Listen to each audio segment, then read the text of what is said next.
Nesse vídeo, vou te ensinar como baixar o aplicativo da Órulo no seu celular Android.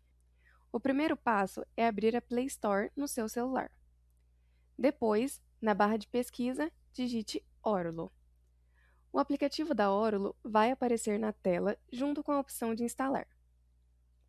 Agora é só clicar em instalar e aguardar o download ser concluído. Enquanto o aplicativo está baixando, você também pode aproveitar para conferir algumas informações sobre a Órulo aqui na própria Play Store. Assim que a instalação terminar, clique em Abrir ou no aplicativo que estará no menu do seu celular. Ao acessar a Órulo pela primeira vez, lembre-se de permitir o acesso à sua localização.